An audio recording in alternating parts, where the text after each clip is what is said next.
कैसे हैं आप? Good morning. आज मैं आपको उत्तराखंड ग्रुप सी एग्ज़ाम का काफ़ी इम्पोर्टेंट करंट अफेयर करा रहा हूँ। ये जो आपका आगामी पेपर में आएगा, यह और भी पेपर में पूछा जाएगा, बैंक, पुलिस, रेलवे, अन्य अन्य में। अगर आपको मेरा चैनल अच्छा लगे तो लाइक एंड सब्सक्राइब करना न भूलिएगा, और जो घंटी का बेल आइकन दिख रहा है इस पर क्लिक करना न भूलिएगा, और लाइक और शेयर और कमेंट भी कर दीजिएगा। पहला क्वेश्चन देखिए। पहला क्वेश्चन है, केंद्र सरकार ने कोविड-19 से बचाव के लिए किस तरह के मास्क का उपयोग न करने की गाइडलाइन जारी की है? बिना वाल्व वाले N95 मास्क, वाल्व लगे N95 मास्क, कपड़े के मास्क, 3 लेयर मास्क। इसका करेक्ट आंसर है वाल्व लगे N95 मास्क। क्या है दोस्तों इसका करेक्ट आंसर? वाल्व लगे N95 मास्क।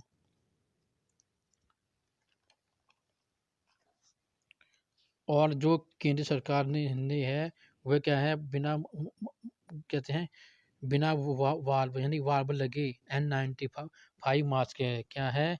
बिना वाल्व लगे N95 मास्क है।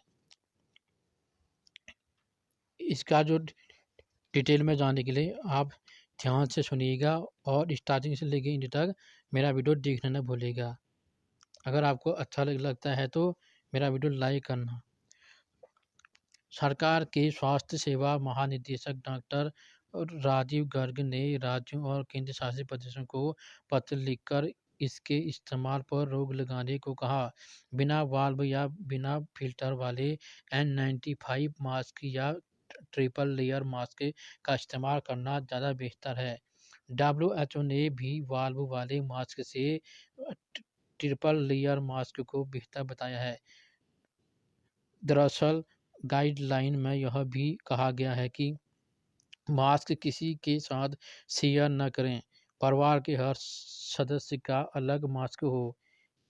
क्या करता है वाल्व? वाल्व मूल रूप से एक एक एक एक एक एक वन वे वाल्व है, जो केवल पहनने वाले व्यक्ति की रक्षा करता है और बाहर आने वाले एरोसोल को फिल्टर नहीं करता है। अब अगला क्वेश्चन देखिए। सरकार ने अमरनाथ यात्रा को किस वजह से रोकने का फैसला किया है? आतंकवाद, कोविड-19 महामारी, भूकंप, उपरोक्त सभी। इसका करेक्ट आंसर है बी। क्या है? कोविड-19 महामारी। जम्मू कश्मीर के उपराज्यपाल जीसी मुर्मू के आदेश पर 21 जुलाई को अमरनाथ जी शाइन बोर्ड ने यात्रा को रद्द करने की घोषणा दी। यह यात्रा हर साल जून महीने में शुरू होती है। कब होती है दोस्तों? जून महीने में शुरू होती है। अगला क्वेश्चन देखिए।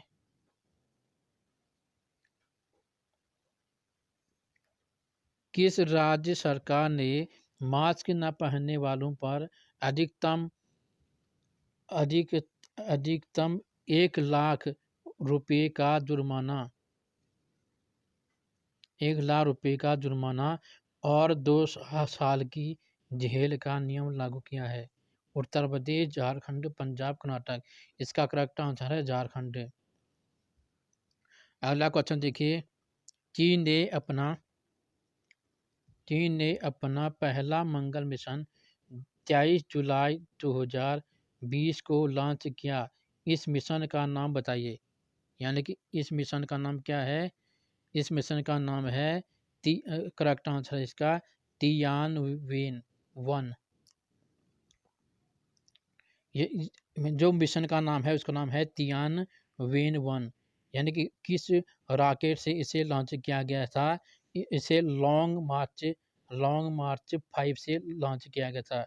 नहीं, उस रॉकेट से लॉन्च किया था मार्च 5 से। क्या खास है इस मिशन में? दरअसल इस मिशन में 93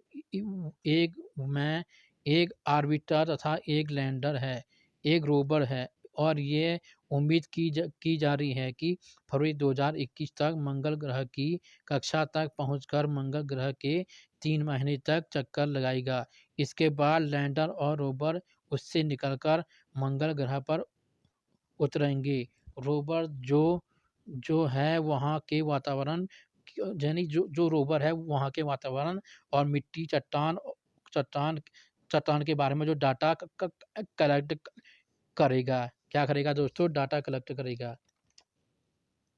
93 का अर्थ है स्वर्ग से सवाल पूछना, यानी कि जो 93 है का अर्थ है स्वर्ग से सवाल पूछना। अगला क्वेश्चन देखिए।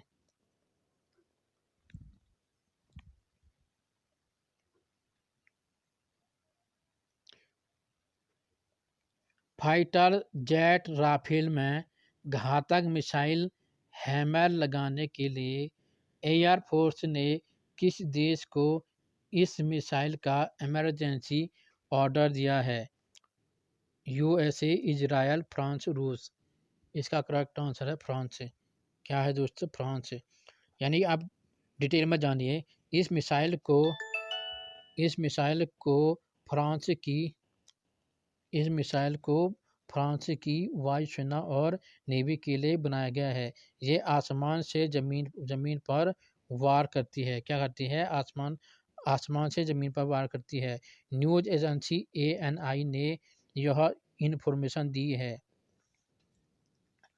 हालांकि एयरफोर्स या सरकार ने इस पर न तो नकारा है न ही स्वीकार किया है।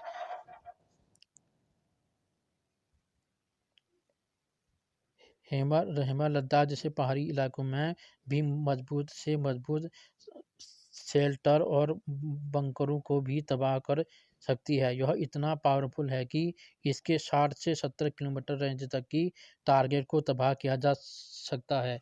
दरअसल 29 जुलाई जुलाई को 5 राफेल फ्रांस से भारत आ रहे हैं। यानी कब? 2020 में।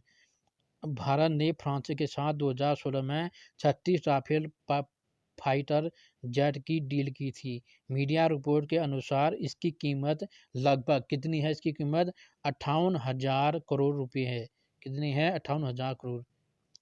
36 में से 30 फाइटर जेट्स होंगे और 6 ट्रेनिंग एयरक्राफ्ट होंगे। ट्रेनर जेट्स 2 सीटर होंगे और इनमें भी फाइटर जेट्स जैसे सभी फीचर होंगे।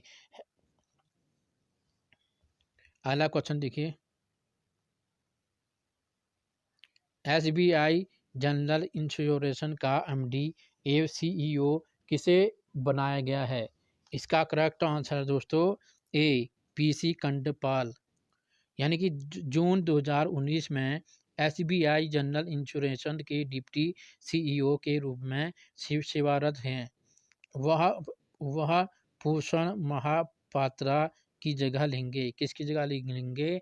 भूषण महापात्रा की जगह लेंगे, जिन्हें अब निदेशक के पद नियुक्त किया गया है। अगला क्वेश्चन देखिए।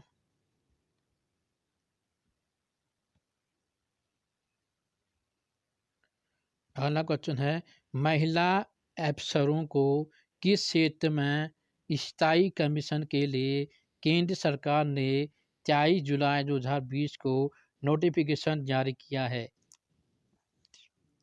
इसका करेक्ट आंसर है सेना। सेना के प्रवक्ता कर्नल अमन आनंद ने बताया शॉर्ट सर्विस कमीशन यानी SSC पर आई महिलाओं को अब परमानेंट कमीशन मिलेगा। आपको बता दें कि सेना में महिला अफसरों को स्थायी कमीशन पर रखने का मामला सुप्रीम कोर्ट में भी सुप्रीम कोर्ट में भी गया था। कोर्ट ने फरवरी 2020 में परमानेंट कमीशन देने का फैसला सुनाया था। सुप्रीम कोर्ट ने कहा था कि उन सभी महिलाओं अफसरों को 3 महीने में आर्मी में स्थायी कमीशन दिया जाए जो इस विकल्प को चुनना चाहती हैं। हालांकि सुप्रीम कोर्ट ने भी युद्ध अभियानों के लिए महिला अफसरों को स्थायी नियुक्ति की इजाज़त नहीं दी थी। अगला क्वेश्चन देखिए दोस्तों। पीएम नरेंद्र मोदी ने 23 जुलाई को मणिपुर जल आपूर्ति परियोजना की आधारशिला रखी। इसकी लागत बताइए। यानी कि जो पीएम नरेंद्र मोदी ने 23 जुलाई को मणिपुर जल आपूर्ति परियोजना की आधारशिला रखी, इसकी लागत बताइए कितनी है? 3054 करोड़। इसका डी ऑप्शन करेक्ट सही है। यानी कि जो उन्होंने वीडियो कॉन्फ्रेंसिंग के जरिए इसका उद्घाटन किया था। किसके जरिए? वीडियो कॉन्फ्रेंसिंग के जरिए इसका उद्घाटन किया था। परियोजना के तहत 2024 तक मणिपुर के 16 जिलों के 2,80,756 परिवारों के घर तक जल पहुंचाने का लक्ष्य है। इस प्रोजेक्ट के लिए न्यू डेवलपमेंट बैंक से लगभग 3,54,058 करोड़ रुपए मिले हैं। अगर दोस्तों आपको मेरा चैनल अच्छा लगे तो लाइक एंड सब्सक्राइब करना भूलेगा और स्टार्टिंग से लेके एंड तक देखना ना भूलेगा। अगर स्टार्टिंग से लेके एंड तक तो आप देखोगे नहीं तो आपको कुछ समझ में नहीं आएगा। और जो भी मैं आपको टॉपिक करा रहा हूँ वह काफ़ी इंपॉर्टेंट है। आपके आगामी पेपर आने वाले हैं, यूपीएससी व अन्य रेलवे, पुलिस व अन्य पेपर आएंगे। और अगर आपको मेरा चैनल अच्छा लगे तो like and subscribe and comment करना ना भूलिएगा। Thank you very much.